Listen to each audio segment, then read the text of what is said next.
पाकिस्तान हमेशा ना इंडिया से अपने आप को कंपेयर करने के पीछे लगा होता है। अब देखो बात यह है कि 2025 के पीएसएल को लेके जो चीजें हैं ना, ये पाकिस्तान की तरफ से ना अनाउंस कर दिया है कि 2025 का जो पीएसएल होने वाला है वो यहाँ पे चैंपियन ट्रॉफी के बाद होगी, मतलब मार्च अप्रैल के टाइम पे होगी जब इंडिया में आईपीएल चल रहा होता है। और उसको लेके भी ना यहाँ पे कंपेयर किया जा रहा है कि अब आईपीएल में जितने खिलाड़ी खेल रहे हैं वो खिलाड़ियों को पीएसएल में लेने का टाइम आ गया। मतलब इन लोगों जो है अपना ड्राफ्ट सिस्टम जो है वो खत्म कर दिया और आईपीएल में जैसे ऑक्शन वगैरह है वो वाली चीजें जो है यहाँ पे स्टार्ट करने का ये लोग सोच रहे हैं, जिसमें ये लोग जो है प्लेयर की ऑक्शन लगाएंगे। और यहाँ पे आप कह सकते हो कि इंडिया को टक्कर देने के लिए जो है पीएसएल और आईपीएल दोनों का क्लैश जो है वो यहाँ पे कराया जाएगा।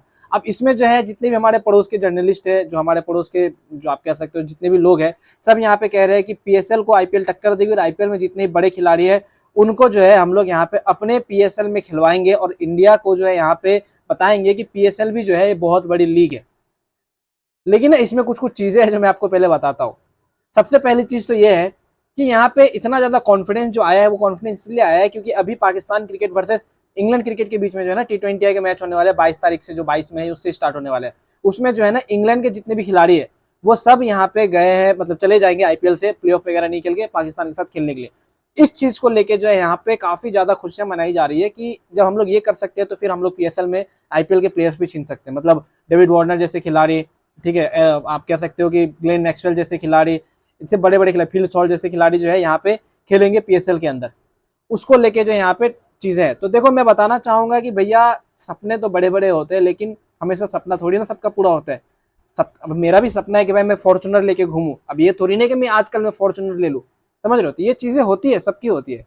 अब यहाँ पे अगर मैं रियलिटी बेसिस पे बात करूँ ना, तो जितने भी पाकिस्तानी क्रिकेट फैंस है मैं आपसे कह रहा हूँ कि ये चीज पॉसिबल होगी ही नहीं। आप खुद सोच के देखो ना, आईपीएल का बजट यहाँ पे जो है वो 40-45 करोड़ रुपए, मतलब आप कह सकते हो नॉर्मल कमाता है ये लोग एक सीजन में, उससे भी ज्यादा। मतलब मैंने शायद कम ही बोल दिया होगा। इंडियन क्रिकेट फैंस अगर आप देख रहे हो तो मेरे को करेक्ट कर देना कि कितने करोड़ रुपए हम लोग कमाते हैं।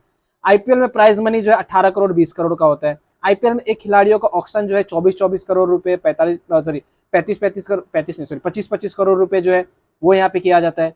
वहीं पे अगर पीएसएल की अगर आप बात करो तो 40 लाख 50 लाख, वो भी पाकिस्तानी रुपीज 40-50 लाख में जो है प्लेयर को ड्राफ्ट में खरीदा जाता है। तो फिर कहाँ से करोगे कंपेयर? मतलब कैसे होगा? ये तो मेरे समझ से बिल्कुल भी बाहर है। और देखो यहाँ पे विद रिस्पेक्ट मैं कह रहा हूँ कि पीएसएल का जो है अपना डेट यहाँ पे जो है ना वो चेंज कर लेना चाहिए। क्योंकि अगर आप मान लो कि अब देखो बहुत सारे इंडिया में ऐसे लोग रहते हैं जो पीएसएल देखते हैं। अगर आप बात करो यहाँ पे तो बहुत सारे लोग देखते हैं, हैदराबाद से देखा जाता है यहाँ पे, आप समझ रहे हो मैं क्या बोलने का ट्राई कर रहा हूँ। बहुत सारे लोग पीएसएल को देखते हैं। तो आप यहाँ पे अपनी व्यूअरशिप गिराओगे अगर आप पीएसएल के साथ जो है यहाँ पे आईपीएल का आप क्लैश करवा देते हो तो। क्योंकि आईपीएल की व्यूअरशिप आपको पता है कि एक मैचेस में कम से कम भाई 15 करोड़ 16 करोड़ लोग तो आराम से देखते ही है। वहीं पे पीएसएल जो है वहाँ पे लाख में गिन लो, 10 लाख 5 लाख 20 लाख ऐसे लोग देखते होंगे। तो ये पीएसएल का ही नुकसान होगा अगर पीएसएल जो है आईपीएल के साथ में क्लैश करता है तो।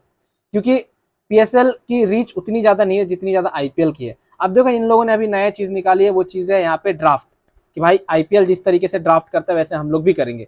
तो आपको लग रहा है कि ये सारी चीजें काम करेगी? क्योंकि हम लोग जो है मतलब सॉरी ड्राफ्ट नहीं, ओपन विंडो की मैं बात कर रहा हूँ कि भाई यहाँ पे प्लेयर को खरीद सकते हैं हम लोग, यहाँ पे जो है ऑक्शन वगैरह लगा के उस तरीके की चीजें जो है आइडिया में लाना चाहते हैं, ठीक है। तो अब देखो यहाँ पे इंडिया में खिलाड़ियों की कीमत करोड़ों में जाती है, 20 करोड़ 15 करोड़ 24 करोड़ 18 करोड़ 8 करोड़ 9 करोड़, ठीक है। नॉर्मल खिलाड़ियों को भी अगर मैं बात करूँ तो यहाँ पे 7-8 करोड़ दे दिया जाता है नॉर्मल खिलाड़ी की, जिसका उतना ज्यादा हाई लेवल बैटिंग स्किल्स नहीं है, बॉलिंग स्किल्स नहीं है, ऑलराउंडर स्किल्स नहीं है, उन लोगों को 8 करोड़ 5 करोड़ दे दिया जाता है। तो आप लोग कहाँ से दोगे? मतलब उतना ज्यादा ऑक्शन लगाने की कैपेबिलिटी जो है क्या मतलब है? वो चीजें मैं जो है यहाँ पे थोड़ा सा कंसर्न हूँ। मेरे को कमेंट सेक्शन में जरूर बता देना। बाकी यहाँ पे इस चीज का डिबेट जो है ना मैं आप लोगों के ऊपर छोड़ रहा हूँ, क्योंकि मैंने फैक्ट सारे बता दिए हैं कि आईपीएल में करोड़ों में प्लेयर बिकते हैं, वहीं पे पीएसएल में लाखों में प्लेयर बिकते हैं। आईपीएल की व्यूअरशिप करोड़ों की है तो पीएसएल की व्यूअरशिप जो है वो लाखों की है। तो ये जो फैक्ट्स है वो मैंने बता दिया। बाकी आप लोग नीचे कमेंट सेक्शन में मुझे जरूर बताना कि आप लोग इसके बारे में क्या सोचते हो। मैंने ना इधर का पक्ष लिया ना इधर का पक्ष लिया, मैं यहाँ पे आपको फैक्ट बताया। और फैक्ट यही है कि IPL is much much much bigger than PSL. और ये बात आपको भी पता है कि आईपीएल से कम्पीट करना मतलब पीएसएल का नुकसान हो सकता है 2025 में।